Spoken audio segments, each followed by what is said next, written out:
दिल्ली के 15 साल पुराने पेट्रोल वाहनों और 10 साल पुराने डीजल वाहनों को लेकर बनी ईओएल नीति को लेकर दिल्ली के उपराज्यपाल के लिखे पत्र पर सीएम रेखा गुप्ता ने कहा है कि दिल्ली सरकार की ओर से पहले ही CAQM यानी कि commission for air quality management को पत्र लिखकर इस आदेश में आ रही परेशानियों से तो अवगत कराया ही गया है और इसके साथ ही दिल्ली सरकार दिल्ली के पुराने वाहनों के मालिकों की पीड़ा को लेकर सुप्रीम कोर्ट भी जाएगी। और क्या कुछ उन्होंने कहा, आइए हम आपको सुनवाते हैं।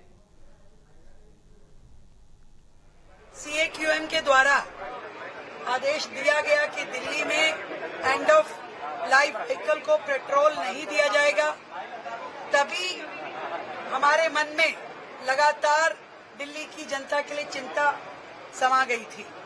पिछली सरकारों ने कभी पॉल्यूशन पे काम नहीं किया और उसके कारण से बार बार कोर्ट की लताड़ भी उन्हें पड़ती रही। आखिरी में आके कोर्ट को और NGT को स्वयं निर्णय लेकर के इस तरह के कठोर आदेश देने पड़े, पर अब परिस्थितियां बदल गई है। हमारे एनवायरमेंट मिनिस्टर ने खुद पत्र लिख करके CAQM को ये ज्ञान दिया कि दिल्ली में इस समय इस तरह का कोई प्रोविजन नहीं हो सकता जिससे कि हम व्हीकल्स को पेट्रोल के लिए मना करें। ना तो पिछली सरकार के द्वारा कैमरों की उस तरह की तैयारी की गई और ये आदेश वैसे भी पूरे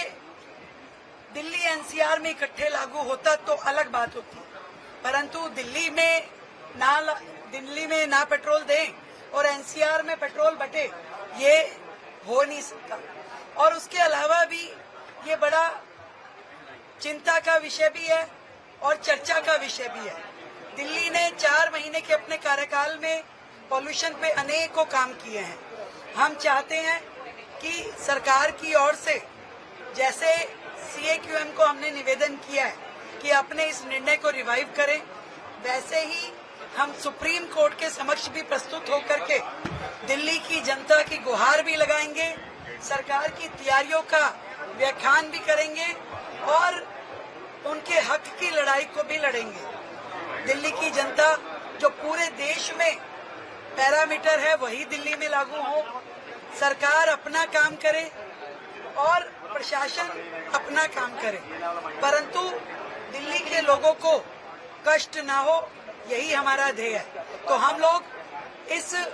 आदेश को रिवाइव करने के लिए सभी एजेंसीज जो इसमें जिन्होंने निर्णय दिया उन सबके समक्ष प्रस्तुत होंगे और दिल्ली की जनता को सुकून देने के लिए हर संभव काम करेंगे।